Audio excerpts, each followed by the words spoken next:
This is Dubs OT with John Dickinson on KNBR 104.5 and 6.8, streaming live at twitch.tv/thesportsleader. Under 10 now. James drives on Curry. Stolen by Curry. Taken away and brings it into the front court. 15 seconds left on the shot clock. Curry. Give him a handle. Now it's down to 10 seconds. Draymond Green drives, throws it up. Kuminga throws it down. That makes it a 9-point game with just over a minute remaining.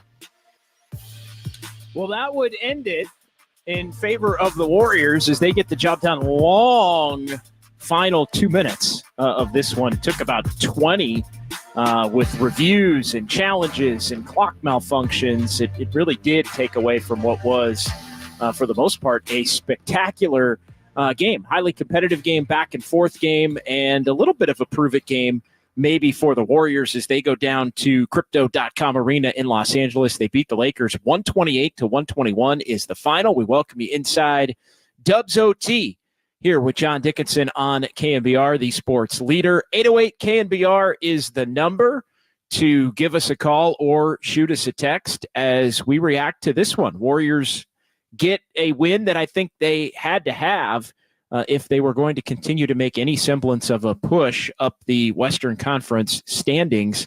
And, just a really, really big second, third, and fourth quarters for Golden State, taking advantage of Anthony Davis, who went out in this game toward the end of the first quarter and did not return after playing the first 12 minutes. And the Warriors were able to take advantage of that. And it really was a story of two different games for the Warriors, down by 6 into the first quarter.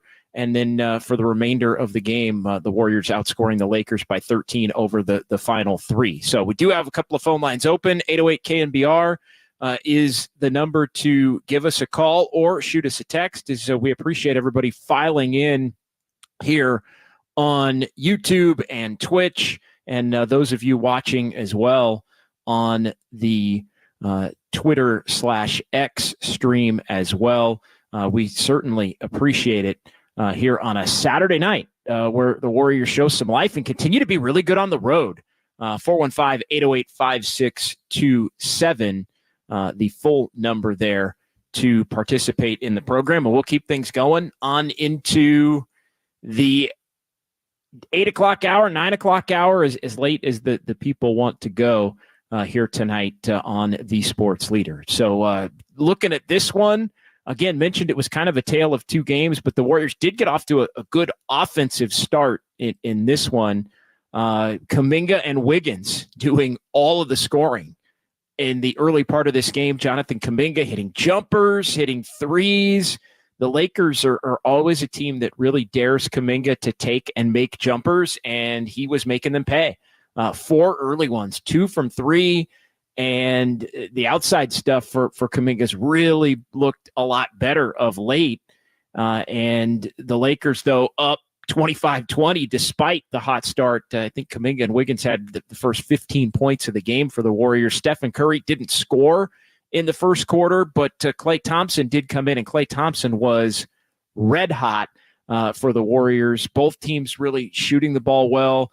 The difference, though, one of the many in this one, in the time that Anthony Davis was on the floor versus the time that he was not, the Lakers dominated in the paint in the first quarter with Anthony Davis. It was a 14-4 advantage for the Lakers in the paint in the first quarter, and that completely got changed after it was 58-40 in favor of the Warriors over the last 3 quarters in the paint. So Davis is typically a handful for the Warriors on the drive in terms of finishing. Defensively, he really has been a monster against the Warriors, but then offensively, he's been able to score a lot in the paint. His ability to hit the Warriors on the offensive glass for putbacks and second chance opportunities has really been, when the Lakers have gotten the better of the Warriors, a big part of the equation there. And without him, the interior part of the game really favored the Warriors. Again, 14-4 plus 10 for the Lakers in quarter number one, and the Warriors just completely wiped that in a different direction. 58-40, a plus 18 for the Warriors over the final three quarters. So Klay came in, and Klay was on fire in the second quarter. Warriors cut the lead down. Trace Jackson Davis had fouled LeBron James on a three. Curry hadn't scored still till about the 8-minute mark of the second quarter. And then Curry got himself going on what would prove to be a pretty big night for Steph. 13 points in the final 8 minutes of quarter number two for Steph. Then he would have another 13 points in the first 8 minutes of quarter number three. And all of a sudden you look up into the third quarter, Steph's got 26, and Klay was cooking, and he ended up with 21 in the first half, and Kuminga's got 17. Both teams are moving the rock. Both teams are shooting it well. But the reality is the Lakers could not get stops against the Warriors without Anthony Davis. And the Dubs did to the Warriors, or did to the Lakers in the second quarter what the Lakers had done to the Warriors in the first quarter. 37-30, Warriors up one at the half. Then we get the news that Anthony Davis will not return, and the Lakers quickly became a minus 12 in the time that Davis was out, as the Warriors pushed the lead up to 6.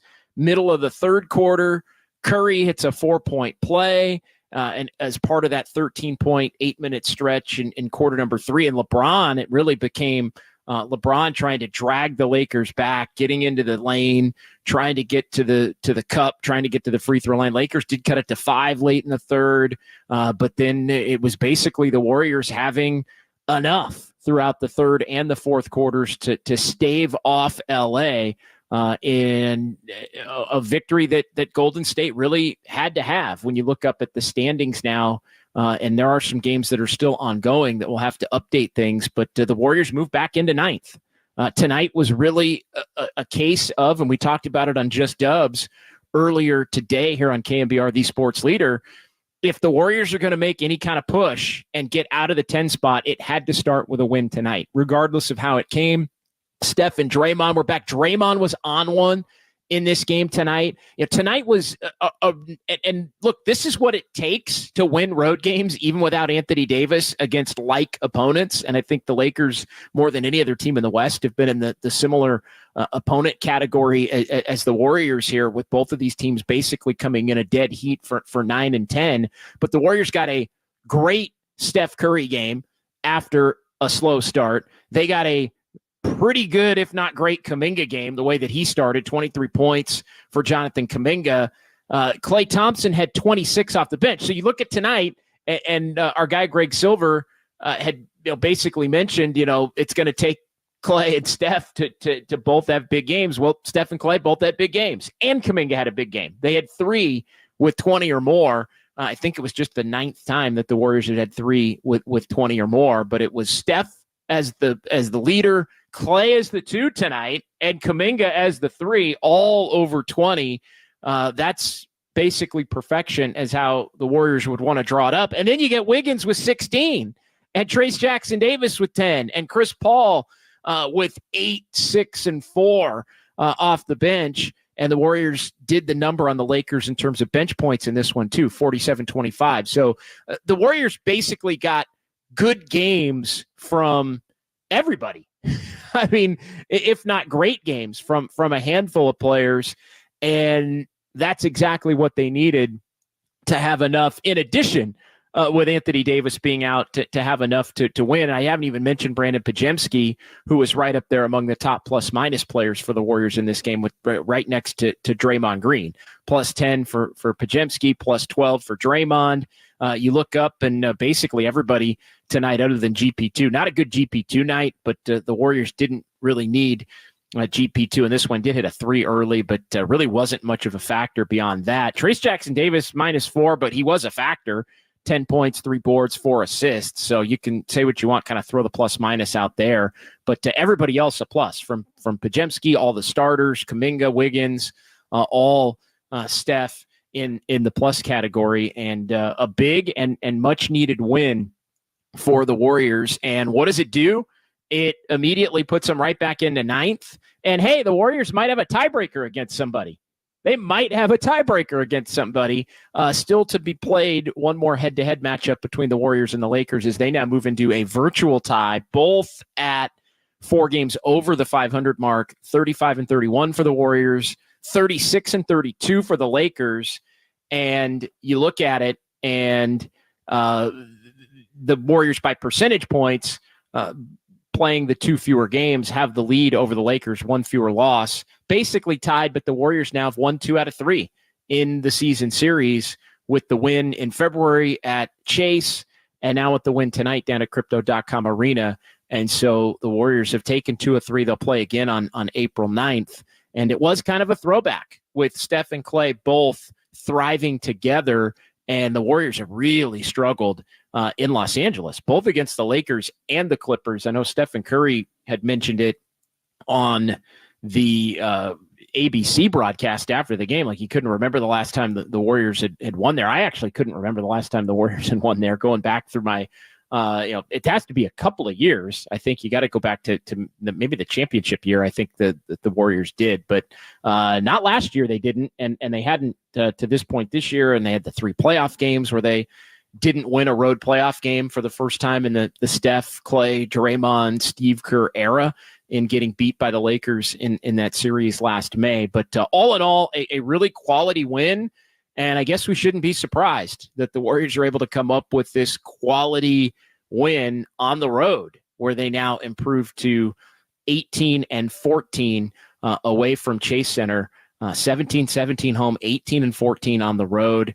And the Warriors are going to have to be playing much better at home, but they take advantage of no Anthony Davis, and they flip the game basically in quarter number 2 and quarter number 3, have enough down the stretch to win it by that final of 128-121. 808 KNBR, the number to give us a call or shoot us a text here on Dubs OT with JD here on the Sports Leader, as we'll get it started with Drew Down in Tracy tipping us off here on a Saturday night, feel-good Saturday night, I think, for Dub Nation, as the Warriors get a big-time win. What's going on, Drew Down? You hit the nail on the head. Feeling good like we should. I hate the Lakers. Cannot stand losing to them. So that was a great win. I know Davis went out the game and didn't come back in. I didn't know exactly what the nature of his injury was, but hopefully nothing serious. Hope to see Davis, back on the court ASAP. But him exiting definitely, played into the Warriors' favor. Steph came back with a bang. He was huge tonight, hitting all those shots. JK continues to impress. I love him and Wiggins on the court. I know sometimes it doesn't always pan out, but I love him and Wiggins in there. I just feel like the versatility those two have on defense. It's changed their season, Drew Down. Like, those two playing together, and they hadn't shown the ability to do it until Draymond came back. But those two being able to play together that has changed the Warriors season as much as Kuminga's individual jump, because I don't think his individual jump would mean nearly as much toward winning if Wiggins wasn't able to be out there with him, to where you could have the 2 wing players on the court at the same time. I think that's been as big as anything. Even on nights where Wiggins doesn't have great games, the 2 of them together just give you a real NBA front court that the Warriors too often don't, just haven't had, frankly. No. I agree 100%. I mean, there might have been games where Wiggins was out, where maybe JK might have put up, more stats or more raw stats, but I just feel like the combination of them, Wiggins able to attack the paint, or JK, collapsing the paint and kicking out to Wiggins. I love both of them together, their versatility, just, 15 to 20 points, for each of them between them, rebounding, solid defense. I know there were struggles early, but, with Draymond unclogging the paint, I love Wiggins and JK together. So, hopefully, they can continue to play well and propel this team. I thought Clay was huge off the bench. I love him off the bench. He can just come in the game, and not that he needs to be selfish, but just coming off the bench and score. In the first quarter, it's more moving the ball. When he comes in off the bench, it's kind of like, all right, you're open, shoot it. So I love Klay off the bench. He had a huge game. And then seems like Kerr has been committed to Trace. Loon and Saric didn't touch the floor. So it seems like, the rotation is kind of coming into focus a little bit. I was surprised Moody got a, DNP tonight, but I feel like that might be fluid, depending on matchups and whatnot. But that's a huge game. I hate the Lakers.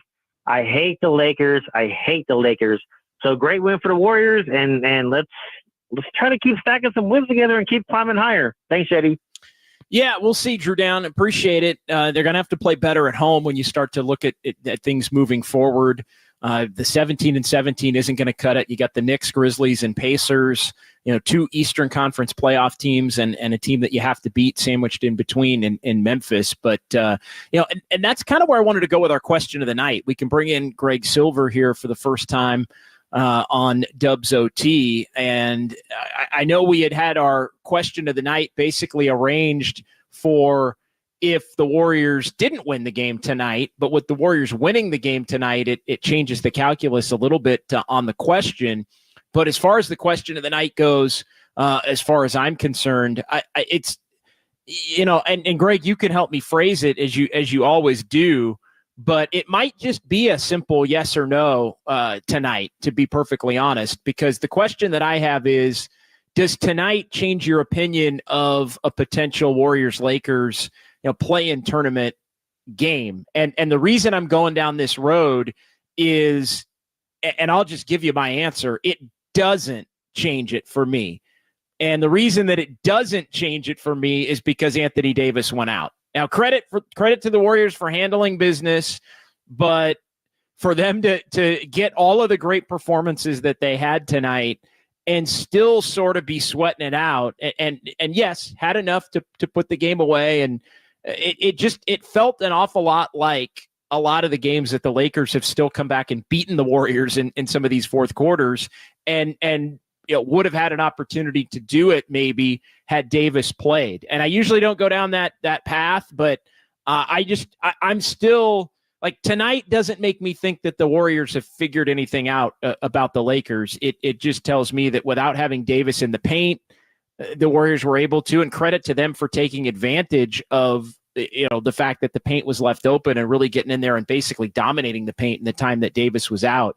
But I would still be pretty concerned, pretty nervous if I were a Warrior fan about playing an elimination game, really in either building. Although tonight, and Greg, I know you made this point, tonight is a scenario where, it puts the Warriors in ninth. Ninth means you'd host that game. And I know you've made the point, is it better if the Warriors host the game against the Lakers or not, because they've played so much better on the road? And tonight, another example of that. And the two wins that the Warriors have against the Lakers, you've got one against LeBron, or one without LeBron, and now one without AD, basically for the final three quarters. And it really was two different games. So your thoughts on that, your thoughts on the question of the night here on Dubs OT on KNBR, the Sports Leader. Good evening, everyone. Can I get back to you? I just got to fix the Glock in here. Give me 10 minutes, 12 minutes. No, in all seriousness, do you know how long the final 2 minutes of the game took exactly? It was, I don't know exactly, but I had it roughly I would say maybe 17 to 20. 23 minutes and 27 seconds, according to Rob Perez on Twitter. So that is hilarious. Good to be with everybody here. Yeah, weird game. And I like your question of the night. And I know people don't always love the opinion-based ones, but, got to take something from it.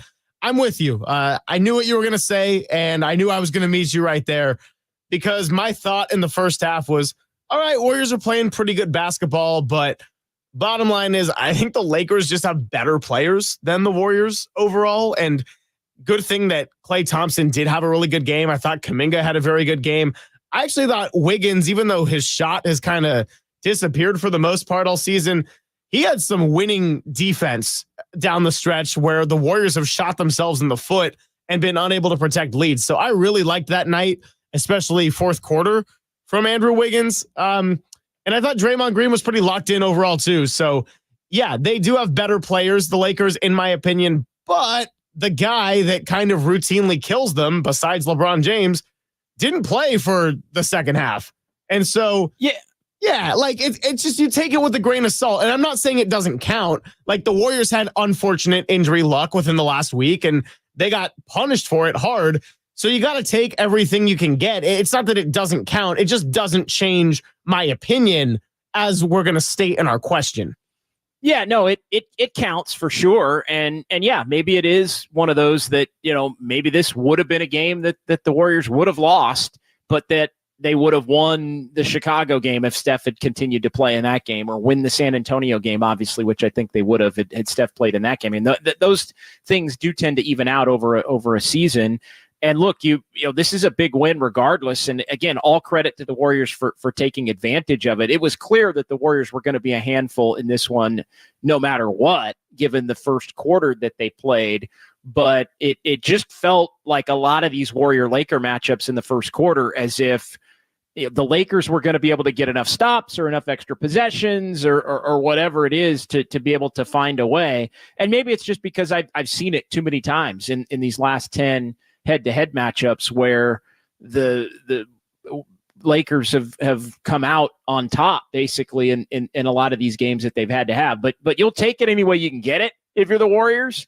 I don't think there's much doubt about it. And this does set the Warriors up now to at least be in the 9 spot now and have a little bit more control of their own destiny as far as the prospect of the 9 spot potentially could be. Warriors win at 128-121. Let's go ahead and pause here. Let's take a quick break. 808 KNBR is the number if you want to weigh in on our Dubs OT question of the night, which will be up and I believe now is up here on KNBR on Threads and in Twitter. Let me know. That's going to be during the break.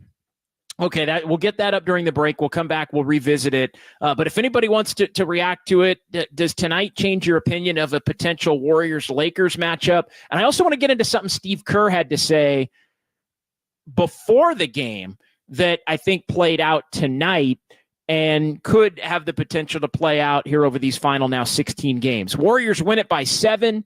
It is Dubs OT with JD, KNBR, 104.5 and 680, the sports leader. I hate the Lakers. I hate the Lakers.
Chef Curry to CP3. We're repping the Bays team.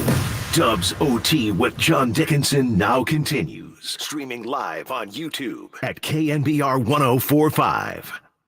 Such an important game for these two. Green throws it up, and Wiggins throws it down. Draymond Green with another gorgeous alley-oop pass. This is programmed into their offense. If you put two on the ball with Steph Curry and Draymond Green catches it, make that cut out of the baseline, he'll find you.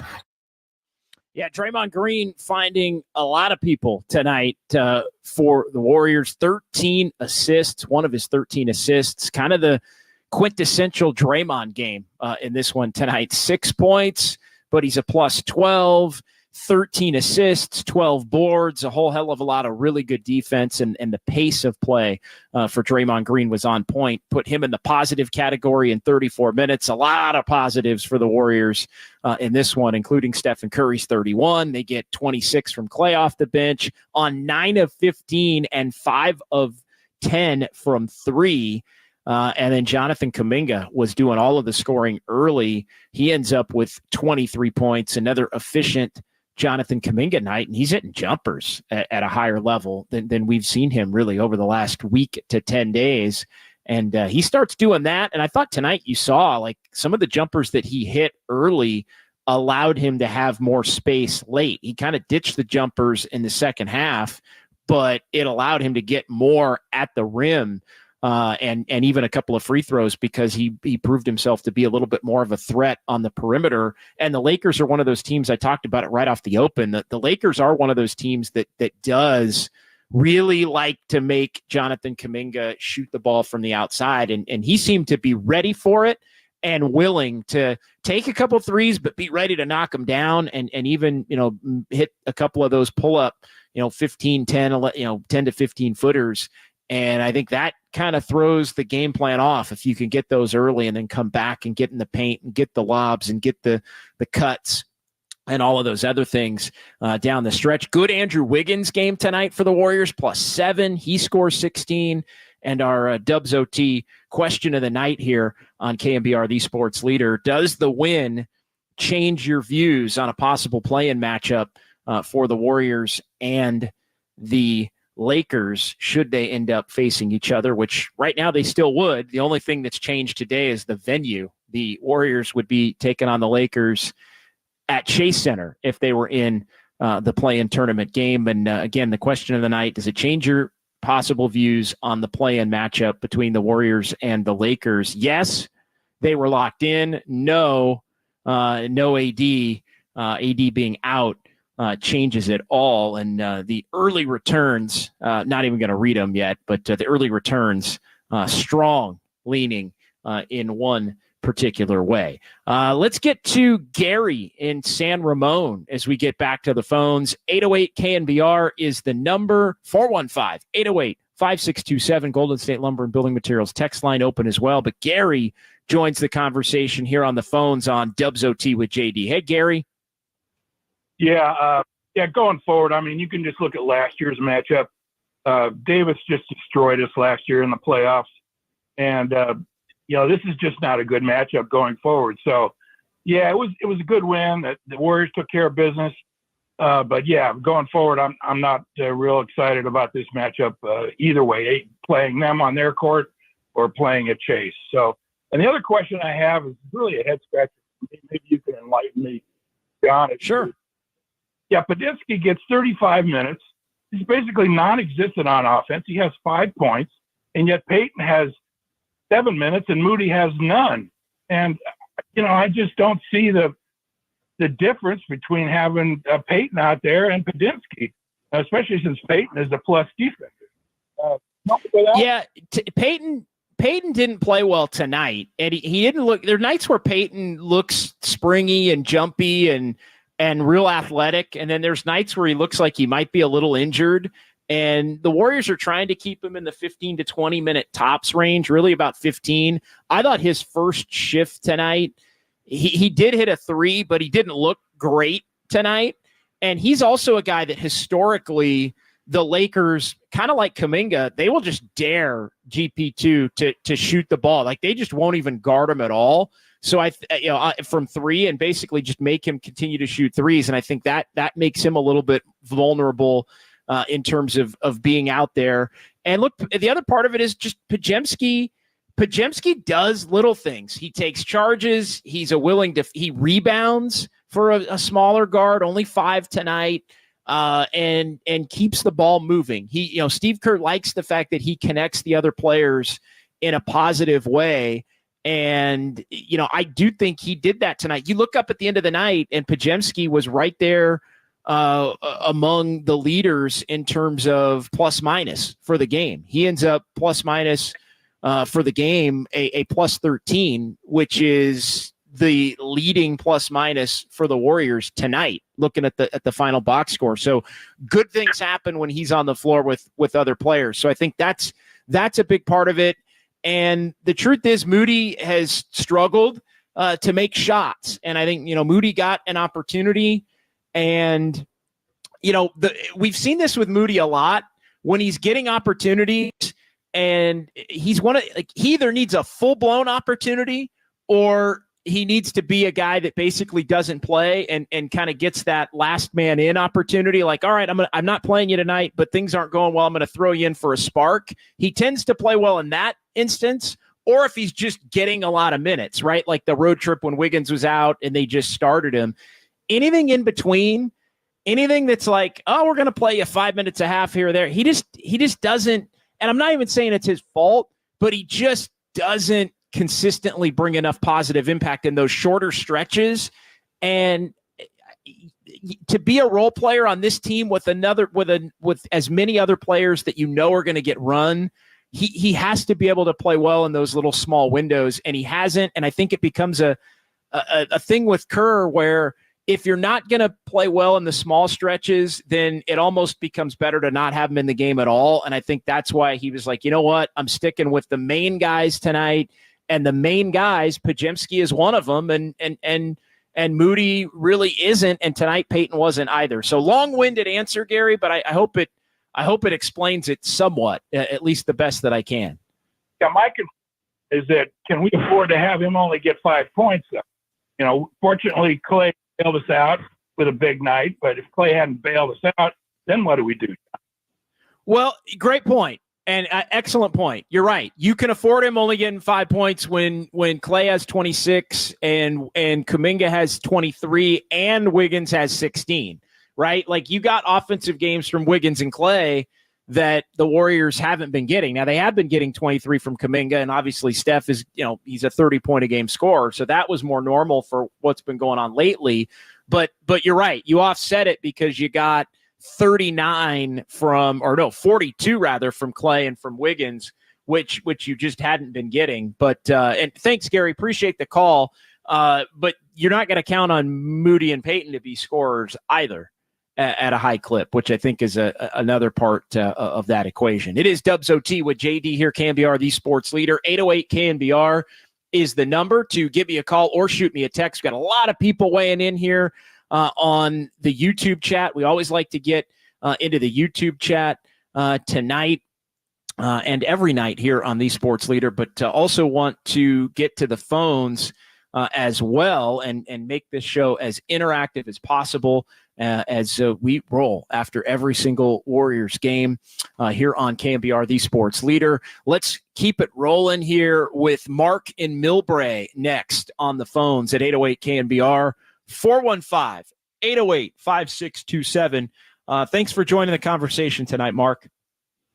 What's up, man? Yeah, huge for the Warriors. Obviously, when AD went out of the game, that was a massive break for the Warriors. But you can't, if you're the Warriors, you just got to worry about what you can handle. And that was a complete accident, getting poked in the eye there. So obviously, when AD's out, I mean, the Warriors went on the run. I thought Curry was fantastic tonight in his return. Clay really was the offensive force there in the first half, just hitting everything. That was fantastic. That's what they need out of him. That's the torch they need from Clay when he's coming up. But JK continuing to play his high level of basketball. Just this young fella is continually playing lights out. Love the way attacking the rim. His confidence continue to play. I thought Wiggins, when he's aggressive and not just out there lollygagging, you see what he can do especially on the defensive end. We know he can do, but offensively, we need him to be more aggressive. It's all hands on deck. So I hope a win like this really jumpstarts them, because now I guess you're percentage points above the Lakers, right? So you have the edge. Yeah. To me, I obviously think you'd rather play Dallas, but to me, I think it's massive for the Warriors to beat out the Lakers in seeding. I know, it's kind of double entendre because they've been bad at home all year for the most part and great on the road. But this is the one team against the Lakers in LA. We know what a disaster they are. So I'd much rather have this play-in game at Chase Center. It's going to be, I'm more comfortable with them in terms of playing a play-in game in Chase as opposed to being in LA. So I know the records would say otherwise, but this is the one team that's not going to matter because their size and their mismatches, they give the Warriors. So I'll take them in the Warriors have had success with them for the most part at Chase Center. So I hope they can just finish strong here, get on a run, put together some streak, and hopefully catch a break in maybe Dallas. Let's slump off, and maybe you can get the A seed. I highly doubt it. You're 2.5 games out with about 16 to go. But for the most part, you took care of business, and now the Warriors have everything in their hand now. You can't really slip up. You got to beat the bad teams. You got to take care of home court at Chase Center, and more than likely, you're going to end up the 9, hopefully a miracle, unless some miracle comes and Dallas falls off and goes on a losing streak, but you really can't count on that. So I just hope they finish in the 9 seed because we know the Lakers, this is the one mismatched team that gives them problems. So I'd much rather have them in Chase. So, hey, good win tonight. I know they got a huge break with AD out, but, hey, you took care of business, and now get rolling here in these final 16 games. Thanks for the time. Yeah, no, it's a huge win. Thanks, Mark. 808 KNBR is Mark's line open for you. We do have a couple of lines open. We'll continue with the phone calls here. Also, the Golden State Lumber and Building Materials text line. It's a big win because it still gives you a chance. It puts you ahead of the Lakers, but it still gives you a fighting chance to, if you can get hot. And, Steve Kerr mentioned here within the last couple of days, he thinks, hey, this team's good enough to get on a significant run, like maybe even win 10 in a row. Like any team at any point can win 10 in a row at some point down the stretch here. Now, look, I don't see the Warriors winning 10 in a row necessarily. This team hasn't quite to this point proven that they can do that. But, Kerr also, and this was via Tim Kawakami, who was covering the game down in person at Crypto.com Arena. Kerr in the pregame session said that he talked to the team about increased urgency of the moment, increased urgency about wanting the players to feel it, starting with this game.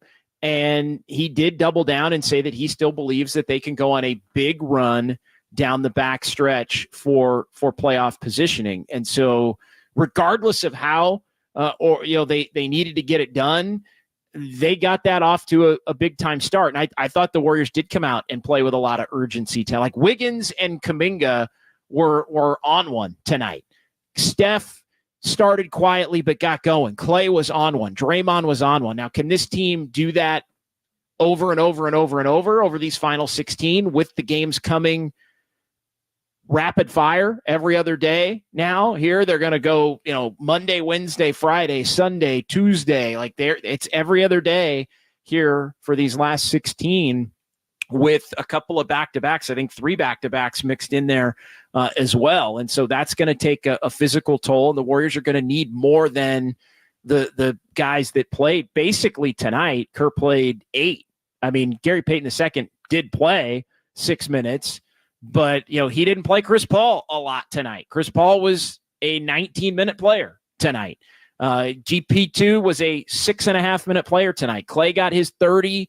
TJD got 20, but it was Wiggins 30, Kuminga 31, Draymond 34, Pajemski 34, Steph 34. And so, it was the main guys. And, you can do that tonight because you had 2 days off, and this is a huge game. But, the Moody's and others are going to need to be a part of this thing moving forward here if they're going to get on that kind of a run. But again, it at least gives the Warriors a chance to move up in the standings beyond where they are currently, which is ninth. And just kind of quickly looking at the standings in the Western Conference, and there is one more game still in progress tonight. The Knicks are playing in Sacramento. So the Kings, who have a couple of big wins, they beat the Lakers a couple nights ago. They beat the Bucks before that. They are tied with the Knicks late in the third quarter in Sacramento. And, just kind of looking around at the standings, the Kings are currently sixth. Warriors are 3.5 back of them, even with the win. But you're still only 2 back in the loss column of Dallas. You're 3 back in the loss column of Phoenix. It's probably going to take a 10 in a row to get to Phoenix and Sacramento level of being able to beat them out, because you're not going to have those tiebreakers that we so often talk about. But I do think, you get on a run here, go home and win all 3 games. When's the last time the Warriors just went home and ran off 3 games in a row? It just hasn't happened. And the Warriors need it to happen if they're going to escape a 9-10 matchup and a destiny basically with the Lakers in the play-in tournament elimination round, on that very first night. So all in all, though, you'll take it, and you look around, and maybe the Warriors start getting some help from some other places, but this is the position that they've put themselves in, and I think now they've got a shot, to at least get on that kind of run, and tonight's the kind of thing that I do think can be a springboard for it. But we just talked about the Knicks. The Knicks are a good defensive team. Warriors did beat them, though, on the road at the end of February. Memphis that's a game among the group of games. I do think there are 6 or 7 games, 5 or 6 maybe, that just have to be wins for the Warriors. I think the Grizzlies game has to be a win. And then Indiana's a pretty good, Eastern Conference team that currently has a better record than the Warriors, and they're 6th in the East as well.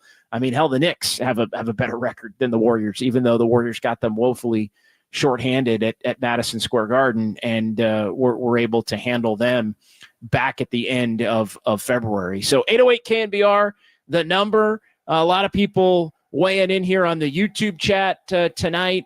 Let's get to Eric in San Francisco, though, next here on the phone lines tonight after this big Warriors win in LA.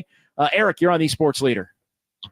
Yeah, hey, JD. It was good to see the Warriors win tonight, but I kind of agree with you that it doesn't really change my opinion too much. I mean, because with 80 out, it's hard to gauge what would have happened. Plus, they were close in the fourth and were closing, and so it was a weird end of the game. And I mean, ultimately, let's be honest, the chances of them getting into the 8th seed is pretty low. Maybe they get into the 8, but they're not going to get into the 7. And the chances of them winning, even if they were to beat the Lakers in the 9-10 at home, and then they were to take on the Suns in the next round, the 8th seed, or the Mavericks, I don't know, and then to play the Nuggets, potentially, it's a nice run. There's been some good development this year. I just don't really see second round as much of a chance. Maybe you disagree with me, but that's just kind of my thoughts. No, I think a lot of things are going to have to align, and I don't see this team. I do think they could win a couple of games. I think they would be so zapped by winning those games. Let's say it's the Lakers and then Phoenix, or the Lakers and then Dallas, or Sacramento dips, or somebody like that. I think we saw last year how much the 7-game Sacramento series took out of the Warriors in the Lakers series. They were gapped. I think playing basically Wednesday, Friday, which is probably what the Warriors are going to have to do in the play-in tournament, maybe both games on the road, although right now it wouldn't be both games on the road. But if it did have to be both games on the road and then winning, and then you're playing Denver, that's not a recipe to be advancing. And so, get to the second round, I think, is probably a long shot at this point. But I do think and appreciate the call. I do think, you just want to build as much momentum as you can, get the highest possible seed before the play-in tournament that you can, and then you never know. Maybe you do end up playing OKC or Minnesota somehow, and one of those teams is vulnerable to an upset, and you're playing at a high level. What the Warriors need to do is go 13-4. We talked about this on Just Dubs. They need to go 13-4 and then basically be able to say, hey, you know what? We were 27-8 in the last 35 games where we had our entire main rotation now with Kuminga and Wiggins starting and Draymond and Podziemski, Clay off the bench. Like basically, hey, 35-8 is the team that we really are, because that's what it's been over what that final stretch would be. I said 35. It's 27. It'd be 27-8 over a 35 game stretch. But regardless, you do that, you're going to be feared by everybody going into a playoff series. But we'll see what happens here over the course of the next 16 games. 808 KNBR, the number. It is Dubs OT with JD here on the Sports Leader. Warriors 128, Lakers 121. We'll pause here. We'll come back. Sounds of Silver's coming up between now and the end of the program. We might keep it rolling until 10 tonight. The people want to talk, and we want to hear from you. Big Warriors win. It is Dubs OT with John Dickinson, KNBR 104.5 and 680, the Sports Leader. Champion of change.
This is KNBR, and this is Dubs OT with John Dickinson, streaming live on YouTube at KNBR 1045. James just going to walk it up now. As the Warriors are going to get a very important victory here tonight in Los Angeles in a game that ended with a comedy of errors that had nothing to do with basketball. Hachimura connects. And the Lakers and the Warriors now tied for 9th in the Western Conference. Yeah, it was a comedy of errors down the stretch as far as the clock malfunctions and all the replay reviews. 23 minutes in reviews over the final couple of minutes of actual gameplay. But the Warriors able to finish the deal, and they beat the Lakers tonight 128-121 to improve to 35-31. The Lakers dropped to 36-32.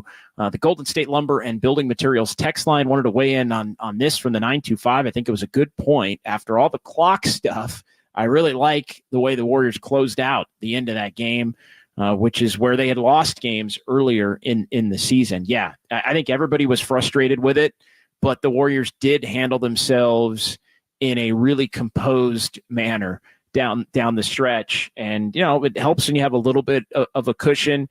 It helps when that LeBron three that should have been taken away did get taken away with him stepping on the sideline there. The 124-120, it became a 124-117. That was the moment where I was like, all right, the Warriors have enough breathing room, I think, to finish the deal. But yeah, they didn't get tight. They didn't get a little turnover happy, which is basically the only way you're going to blow a 7-point lead in the final minute and 50.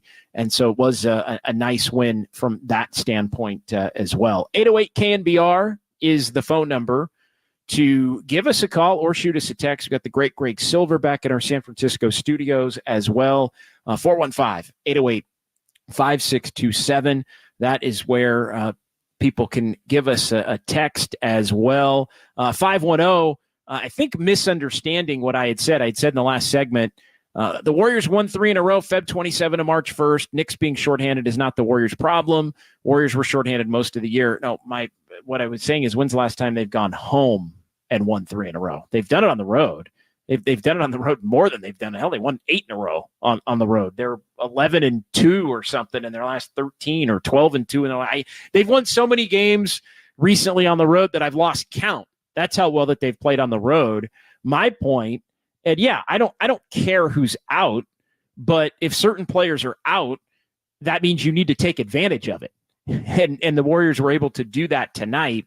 It's 2 separate conversations. It's, do you take advantage of players being out, one, and then as far as our question of the night goes, it becomes a discussion about, does it change your opinion of a potential matchup head-to-head as far as, these two teams facing each other in a potential elimination game? Does the win in LA change your views on that matchup because of Anthony Davis? Yes, they were locked in currently here on a Saturday. 31.1% of the vote on Twitter, 68.9%. No, AD out changes it all. If you were watching the game tonight, I'm not sure how you could think of it otherwise. But again, it doesn't mean that it's a dog win or anything like that. It's still a really nice win. It just goes to show that, depending upon the matchups and who's in and who's out and who's healthy, I mean, that could determine, be a big part of determining who wins, one of these games if it comes down to an elimination type game.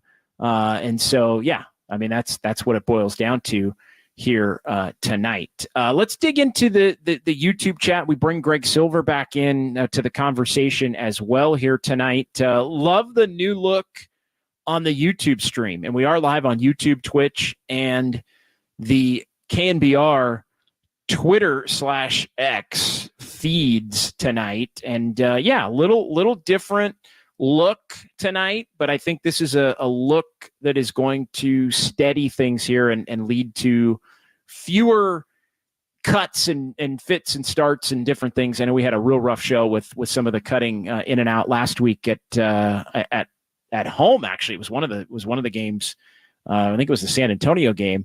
And so we've been able to get some things fixed on that. And just want to give a nod to Greg, but want to give a big nod to Michael Connell as well in our digital department for helping to get some of that squared away and helping to get our new streaming setup locked and loaded, which we're going to be using here for the rest of the regular season and as long, Greg, as the Warriors go in the postseason.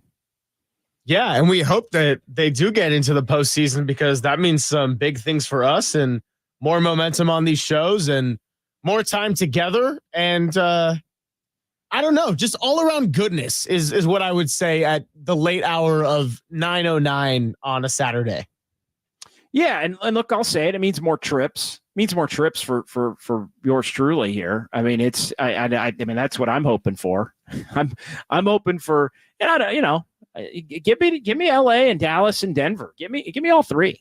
Give me all three because Dubs OT will be going on the road. That we can tell you for sure. Once we get to the play-in tournament, and actually tonight was going to be a game where we were going to take the show on the road a little bit down to Southern California, but we were working through some of these streaming issues, and so we wanted to make sure that we got everything locked and loaded for the remainder of the season and our harmonic shows. And we're like, you know what, we'll take the show on the road come play-in / playoff time should the Warriors get there. So I want to get your thoughts on this game too, Greg, here as we're in the 9 o'clock hour, and then we'll get to some comments from the YouTube chat as well. But just kind of give me your overarching themes from tonight.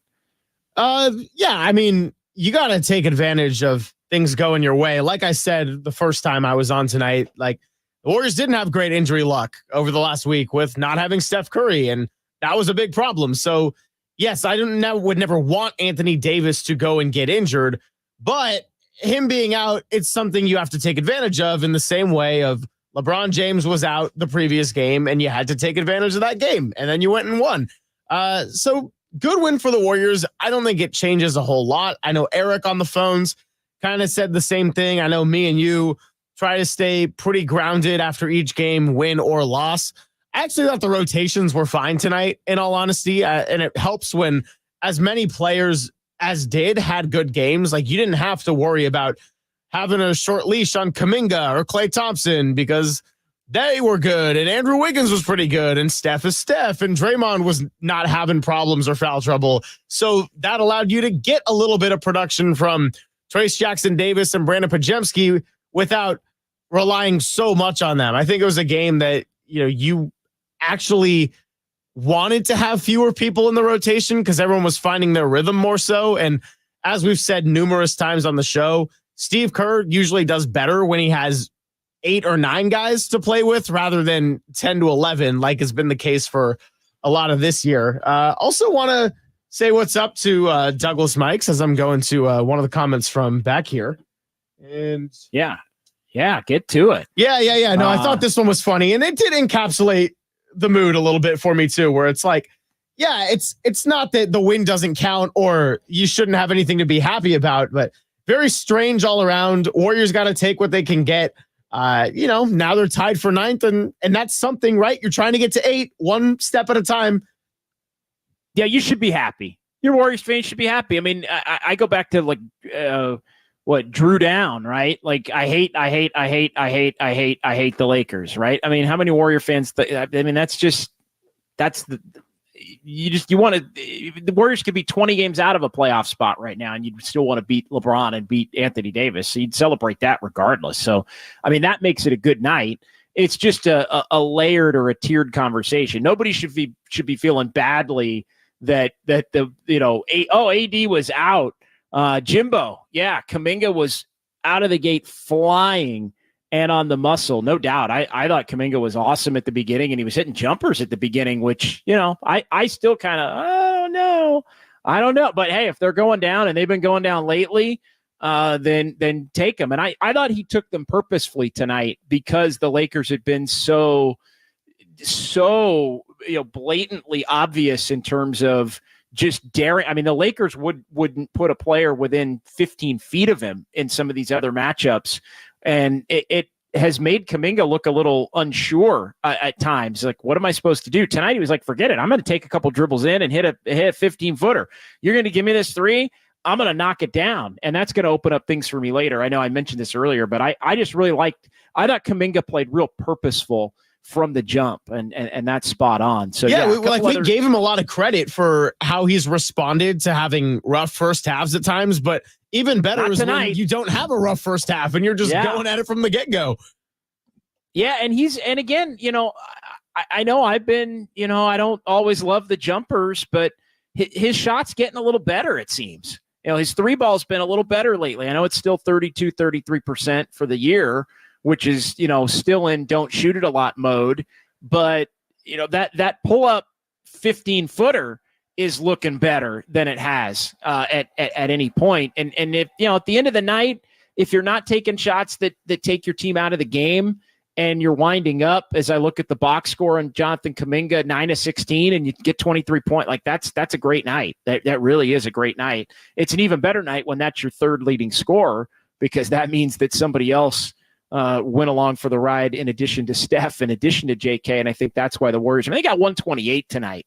Like you get 128, you need to win that game, and the Warriors were able to do it. Just kind of rolling through some of the comments. I'm basically starting at the top. We don't have to get all of these on the screen, but I am going back even to the beginning of the show. JD the GOAT, appreciate that. It's your boy Julian chiming in here. Regulator back on the winning track. Enrique, huge dub. G Martinez, NBA sucks for that clock BS. Yeah, I don't know what the hell was going on there. That was really bad. I know Steph said on ABC he'd never seen anything like it. I've never seen anything like that. I know in my early days covering the NBA at the old Arco Arena in Sacramento, there were a lot of clock malfunctions at Arco, a lot. And basically it's because that was an old building that became pretty dilapidated. And they would always have clock malfunctions and stoppages and things like that. They'd shut it off, they'd reset it. Nothing even close to what we saw tonight down at Crypto.com Arena. But I did have the thought that Crypto/Staples is like 25 years old now. Like Crypto/Staples is, that thing opened in 99. So it's coming up on, I think, the 25th year of that building's existence, I think in the summer or late summer, early fall when it opened up there. Rebel to Sounds, what up, JD and Greg? San Jose Jazz fan, breaking news, the sky is not falling. No, the sky is definitely not falling. Alpha Nickelberry, good win. JD had to get one with AD out. Now got to build some momentum. To me, it really is all about the momentum for the Warriors. And I know I've said this, go win all 3 games at home next week. And look, you're playing 2 Eastern playoff teams, so it's not going to be a picnic. But how do you build momentum? That's how you build momentum. You go win all 3 on the homestand, and you take a 4-game winning streak on the road when you next play on the road, which is going to be a week from tomorrow when the Warriors are in Minnesota. Rebel to Sounds, key point here, 38 assists and 62 points in the paint. Absolutely. The 32 assists and turnovers were not a problem for the Warriors tonight. Only 7 turnovers. So a 32 assist, 7 turnover night for the Dubs.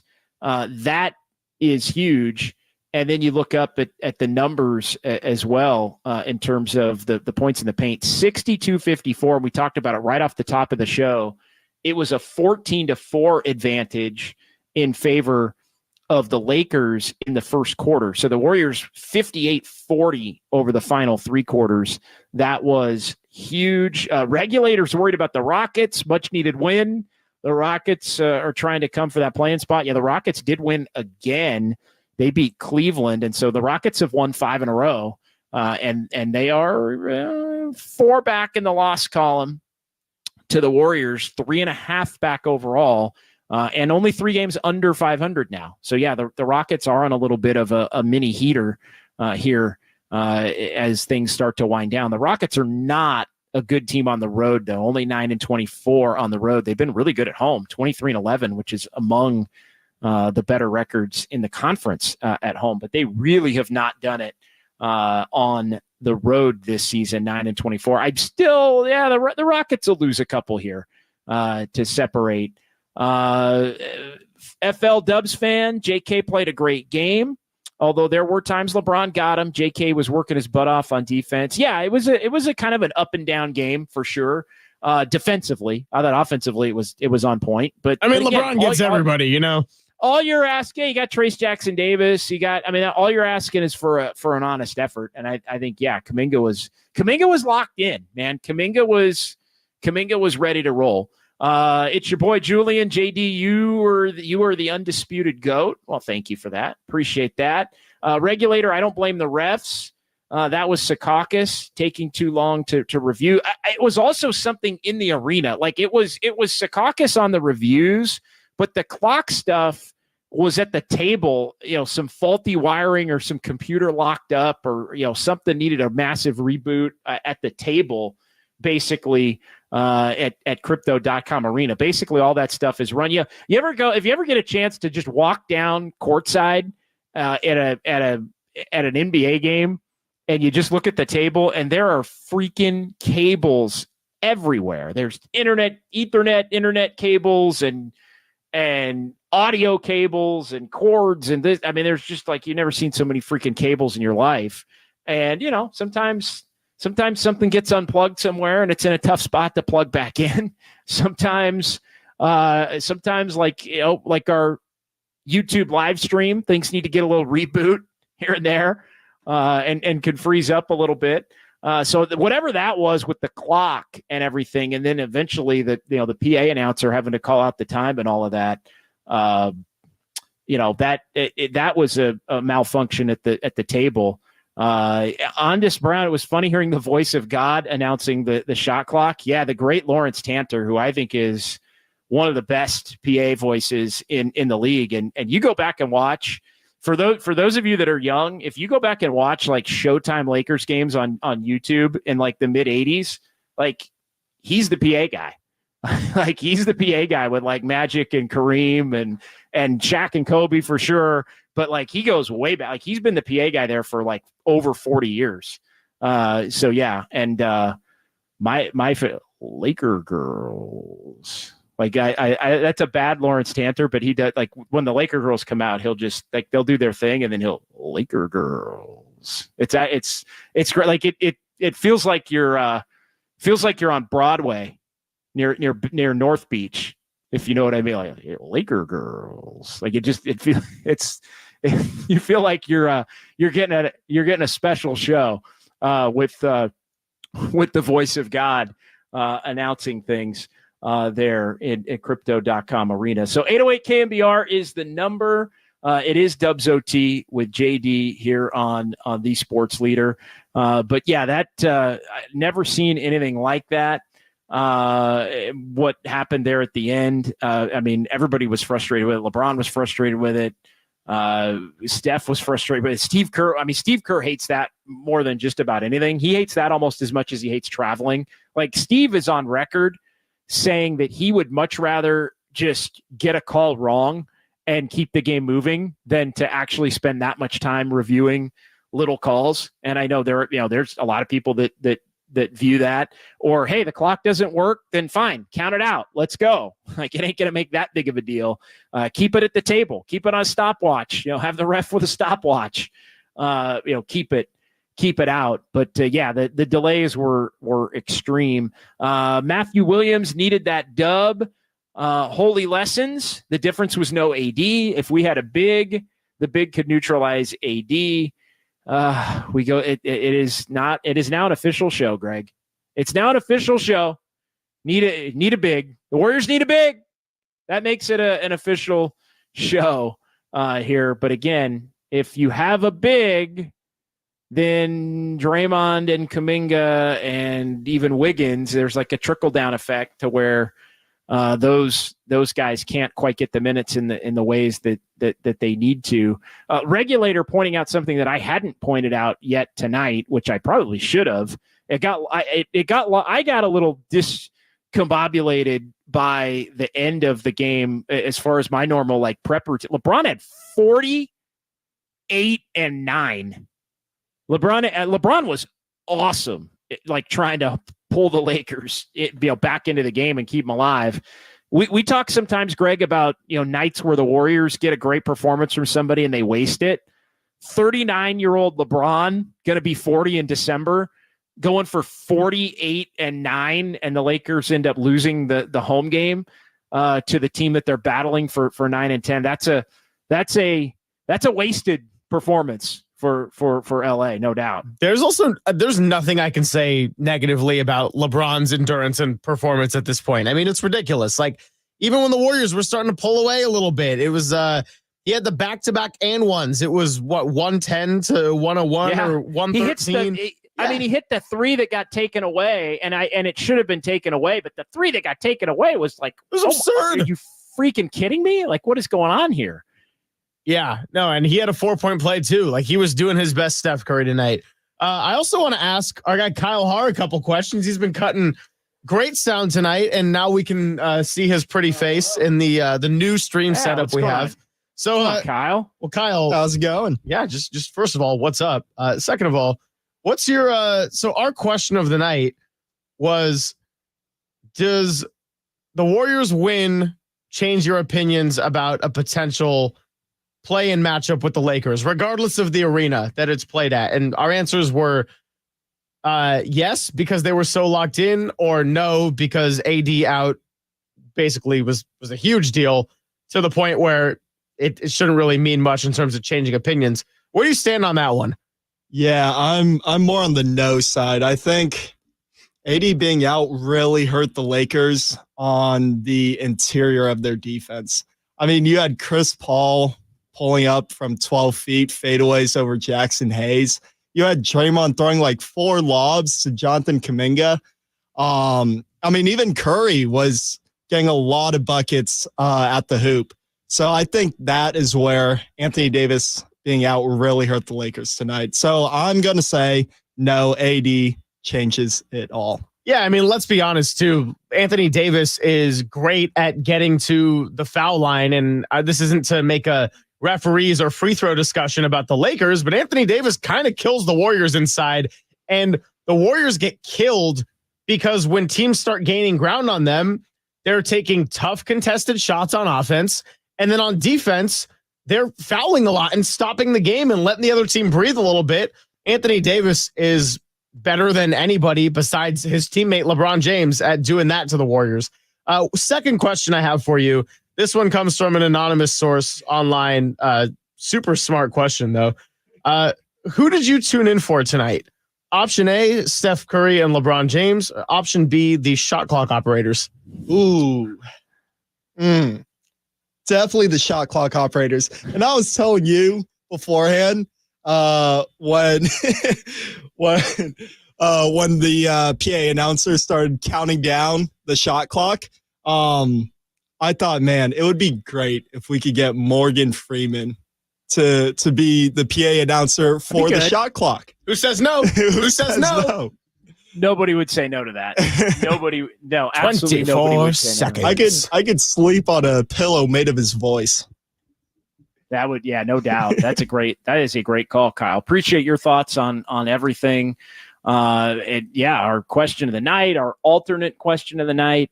A lot to dive into. Appreciate everybody who's been in the YouTube chat all night long, and on Twitter and on Twitch, as well as watching things wind down in Sacramento as well. The Knicks and the Kings. Knicks holding on to a 3-point lead with under 2 minutes to go. That game's in the 90s.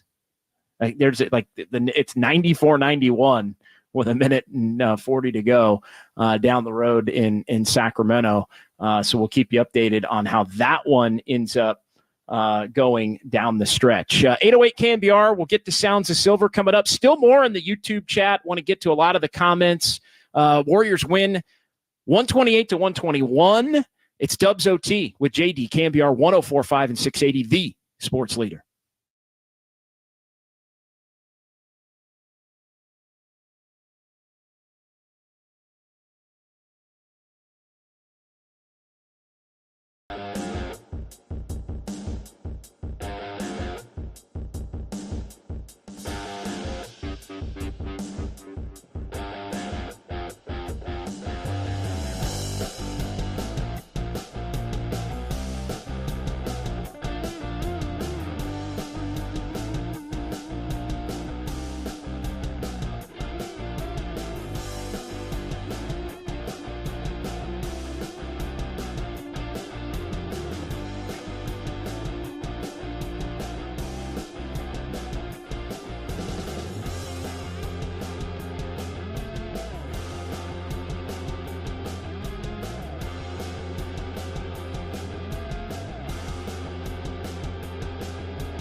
Did you hear something? Yeah, like a swoosh. Yeah. Dubs OT presents the sounds of silver. Streaming live on YouTube at KNBR 1045. Back up top, Reeves. Shot blocked by Peyton on the three-point attempt. Curry brings it up. Whisks it out to Thompson. Down low, Jackson Davis. Back up top. Here's Kuminga. Peyton to Curry. Sidestep. Step back. Three-pointer. Puts it in. And the foul. Steph Curry coming alive. Here in the third quarter, he's got 23, and the lead is up to 9. Yeah, Stephen Curry on his way to 26 through three quarters, 13 in the final 8 of the second, 13 in the first 8 of the third. Warriors pushed a 1-point lead at the break up to 9 going to the fourth quarter, and they end up winning down at crypto.com arena. 128-121 is the final. Warriors now 35-31. They stay hot on the road, send the Lakers to their 32nd defeat, and a good night for the Warriors in the Western Conference standings, because it is a final down the road in Sacramento, and the Knicks have beaten the Kings, the Warriors' next opponent on Monday, as the Knicks on this Western trip. 98-91, the final at Golden One Center in Sacramento. The Kings got held to 91. That tells you something about New York's ability to defend. Jalen Brunson scored 42. They held Fox and Sabonis in check for them. 20 for Fox on 5 of 19 shooting, 21 for Sabonis. And the Knicks go walk out of Sacramento with a 98-91 victory. And so they will be up next for the Warriors at Chase Center. But looking at the standings, the Warriors do. I know it's kind of a long shot still, but the Warriors do pick up a full game, Greg, on Sacramento, who dips to 38-28. So the Warriors now still 3 back of Sacramento. The loss, though, dips Sacramento back to 7th in the Western Conference. So your play-in tournament teams, Phoenix moves up to 6 right now, close of business tonight. 7 is the Kings, 8 is Dallas, 9 is the Lakers. 9 is the Warriors, and 10 now is the Lakers, with those two switching spots. So have to keep an eye on who the potential opponents would be, because whoever that 7-8 loser is, if the Warriors stay 9-10, would be the team that the Warriors would play in the elimination second game should the Warriors win. So we welcome you back here, Dubs OT with JD. Greg Silver is back for Sounds of Silver. I'm still a little stunned to see Sacramento only score 91 points. That's crazy.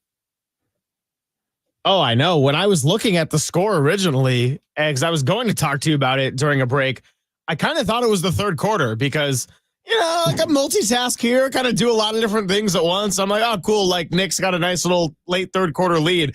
And then you're like, right, this is going to be a season low for the Kings maybe without Fox. And I was like, oh, it's the fourth quarter. Yeah, it pretty amazing. And yeah, I'm looking at it right now. They did score. It is a season low with Fox for sure. Their season low was 89. The Rockets held them to 89 in November, and that was a game where they did not have De'Aaron Fox. It was the 5th game of the season. The Rockets actually thumped them a couple of times in a row there. But 93 was the prior low, and I think that was also maybe a game where they didn't have De'Aaron Fox. But anyway, we digress on that. The Knicks, good defense, and they're coming and playing the Warriors on Monday, and so be on the lookout for that. Anunoby's back. He didn't do a lot offensively, but defensively, the Knicks obviously can bring it. Yeah, they sure can. And who was out for the Warriors matchup? It was Anunoby and Randall. Anybody else? Randall's still. Randall's been out for a while. Back. Yeah, and Randall's still not back. I'm just looking. They started tonight. Their main guys tonight were Brunson. They started Brunson at 42. Brunson, DiVincenzo, Hart, Anunoby, Hartenstein. That was their starting 5, and then they played Achua and Bogdanovich and Alec Burks, and that was basically it. McBride also played. Tibbs is playing 9. And that was good enough to get. That's win number 40 for the Knicks. The Knicks are 40-27 in the Eastern Conference. So what do we got as far as Sounds of Silver goes tonight there, Greg? We're going to hear from all the Hall of Famers tonight. We will start at the top with the man who returned from the ankle injury. Never worry, Stephen Curry, as Gary Payton II likes to say. Interesting one I wanted to pull out as the first cut, but Steph had, pretty generic responses to a lot of his questions. He kind of still talks about the foul calling and consistency thing. Like, this was a discussion from the team that was going all the way back to Christmas and Denver.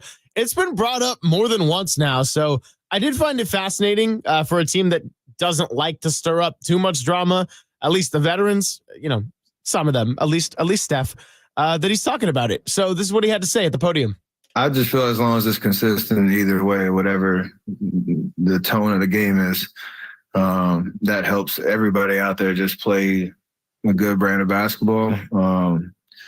Less complaining, just go hoop. And when it becomes like one side or the other and you kind of feel it, that's where things kind of get a little wacky and you get distracted by it. So for us, it just makes it about the game. And, playing sound defense, obviously, if they're letting you be physical, you can use your hands a little bit, knowing that they're going to do it on the other side, but it does help you, just stay in front of guys and, play solid team defense. So the consistency is key when it comes to that. All you want is consistency. That's all you want in terms of the way that the game is going to be called. And look, I think the Warriors would take tonight, 12 of 15, 15 of 18, where the Warriors have gotten in trouble in some of these games. And frankly, I'll say it. Other teams have gotten in trouble against the Lakers, Greg, is, the Lakers might have a 28 or a 33 in terms of attempts on some of these nights. And, if the Lakers had shot 30 free throws tonight, look, part of that's on the Warriors to not foul, but if the Lakers shoot 30 free throws tonight, they probably end up winning the game. So, I thought it was pretty evenly and fairly officiated as far as tonight goes. And I thought the Warriors did a really nice job not fouling at a level that we've seen them foul against the Lakers in prior matchups. And that double overtime prior matchup was a problem, right? Because Kuminga and Wiggins had fouled out. So as well as some of them were playing down the stretch, it's like you had Draymond Green and who else was there to even really defend in front? Because Gary Payton II was injured at the time. So you have the willing defenders of Steph and Podziemski, but not your first choice necessarily. Wiggins was out of the game. Kuminga was out of the game. And then Clay has been very hit or miss at times, but is not the defender that he was 5 years ago. No. That is what I think, to your point, has made them vulnerable throughout the course of all of that. What else do we have? What's up next? So this one was a little interesting to me as well, because replay tonight, although it was painful between the reviews followed by the clock issues, replay helped the Warriors much more than it hurt them. And the LeBron 3 was out of bounds, so they got the call right, but they don't go back and review that. We're talking about a potentially very different game down the stretch, especially in today's NBA when you see how quickly swings can happen. And Steve Kerr said he's not a huge fan of replay reviews in general and thinks that it should be exclusive to buzzer beaters and that sort. So kind of wanted to display that one to our audience tonight. Yeah, I'm not a fan of replay. I think we should have replay just for buzzer beaters, and that's it. I mean, we don't, the whole goal is, with replays to try to get everything right. But, there's 100 plays at each end every night that are subjective. It's not a game. It's not tennis. It's not Hawkeye where the ball's either in or out. It's there's all kinds of subjective stuff that happens. We're never going to get everything right. I think the flow of the game is way more important.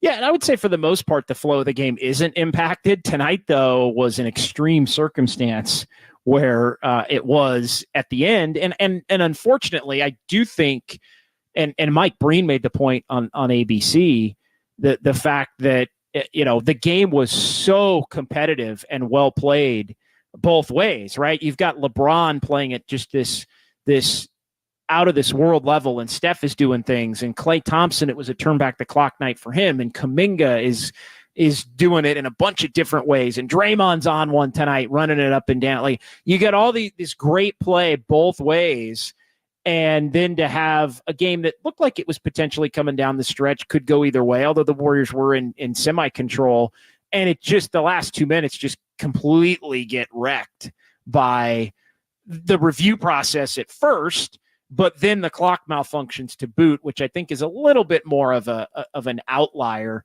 But I just think they have to, and I'm all for getting it all right. Like, I'm willing to have a little bit of patience to get calls right, but I still think there's an ability to get it right without having it take so long. Like, I know on the TV broadcast, Greg, and I don't know what your thoughts are on this, but like the LeBron 3, like ABC very quickly put the LeBron 3 up, and it was very clear that his foot was out of bounds. And then they started out, well, I could see a shadow, and his foot was on the line. Like, he was out of bounds. Like, are we trying not to offend LeBron with like he was out? Like, it happens.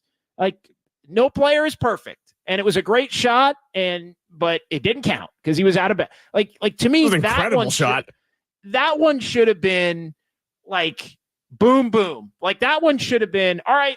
Like that, they really didn't. That could be one where New York says, "Hey, we looked at the LeBron shot, take the 3 off the board, and it's 124-1." Like that one didn't need to be a 2 or a 3 minute review. I think some of the 2 to 3 minute reviews could be done in a minute or in 45 seconds. Like, so I just feel like the whole process could be done a little bit more efficiently. Although I'm someone, Greg, that will have a little bit of patience in an attempt to get things right. I do want to get the calls right more than Steve Kerr does. It's funny because sorry, Steve, when VAR started becoming more of an establishment in soccer, my family and I have pretty intense discussions about it, although we're mostly on the same side, because our whole thing is, I'm cool with review if it's anything that's black and white, like goal line technology. Did the ball go over the line? Did it not? Yes or no?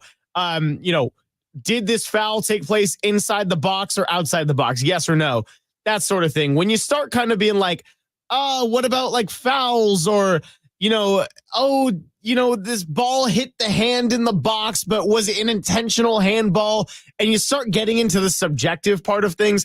That's what drives me crazy. And you got to just accept the human part of the game, for better or for worse. So yeah, buzzer beaters is certainly on my list, but I'm cool with out of bounds. Like, it's a pretty black and white thing for the most part.